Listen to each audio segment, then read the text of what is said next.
Bonjour à nouveau, vous nous parlez de la procédure d'expropriation. C'est vrai que le sujet fait un peu d'actualité avec ce qui s'est passé récemment dans vos mains. Voilà.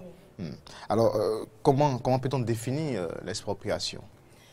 Il faut dire que l'expropriation, c'est un mécanisme par lequel l'État ou l'administration, si vous voulez, contraint une personne privée à lui céder son bien immobilier ou ses droits immobiliers pour une cause d'utilité publique contre un juste et préalable dédommagement.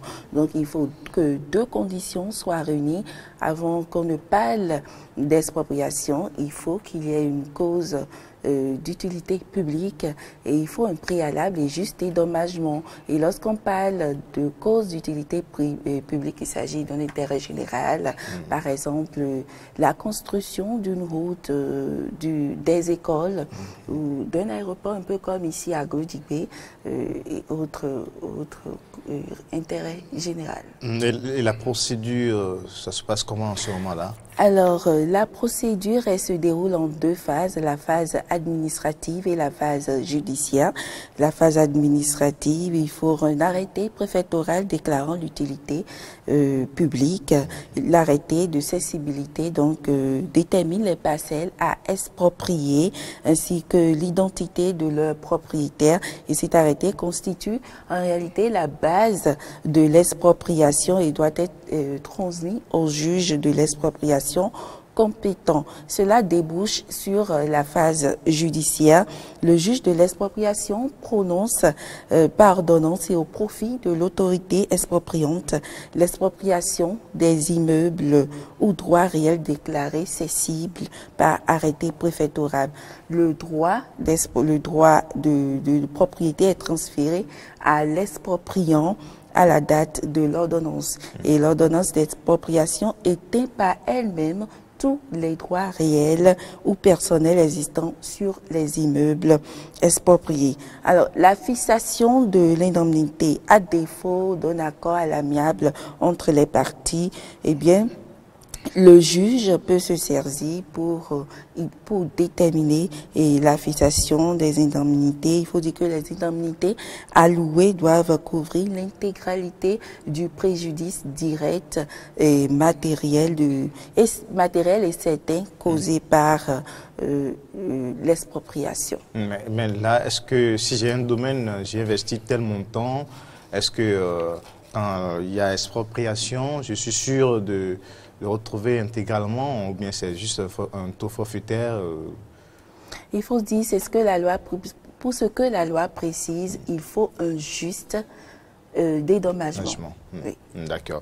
Alors, mais l'expropriation peut-elle intervenir pour régler un conflit domanial, comme nous l'avons vu récemment? Ah oui, oui, c'est vrai, c'est possible et c'est d'ailleurs prévu par l'article 529 du Code foncier et domanial en vigueur au Bénin.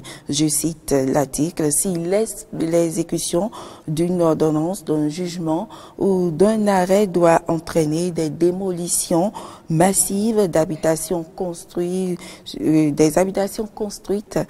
sur des parcelles d'une superficie cumulée de plus de 5000 mètres carrés, c'est précisé, l'État procède à l'expropriation pour cause d'utilité publique des parcelles concernées, après bien sûr un juste et préalable dédommagement des propriétaires des dites parcelles. Alors pour plus d'explications, je vous invite à suivre Monsieur Julio Tometti. Il est juriste et il est spécialiste en gestion foncière. Le législateur a disposé que l'exécution des décisions de justice qui doivent entraîner une démolition massive d'habitations, on a même précisé au-delà de un peu plus de 5000 mètres carrés, c'est-à-dire l'État procède à l'expropriation. Comment? C'est-à-dire, l'État envisage, comment dire, pas un acte, ça peut être un décret, ça peut même être carrément une loi. Donc, matériellement, l'État circonscrit la superficie ou bien le domaine en question et fait la déclaration d'utilité publique.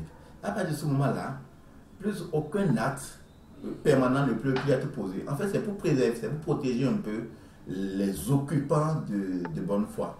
Et à terme, qu'est-ce qui se passe?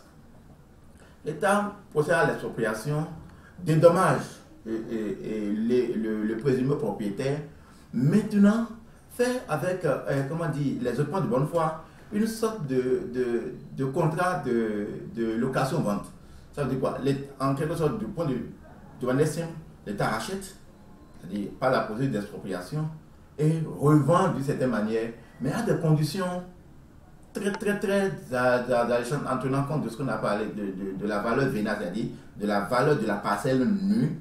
Et c'est même sur cette base que comment dire, l'évaluation est faite pour dédommager en fait le présumé propriétaire. Donc, en fait, une sorte de location, ça veut dire quoi? L'État maintient les occupants là, dédommage le présumé propriétaire et avec ses occupants fait un contrat de location-vente, c'est-à-dire peut-être, on peut dire c'est 1 million, vous payez peut-être chaque année peut-être 100 000 et au bout du paiement, vous devenez propriétaire.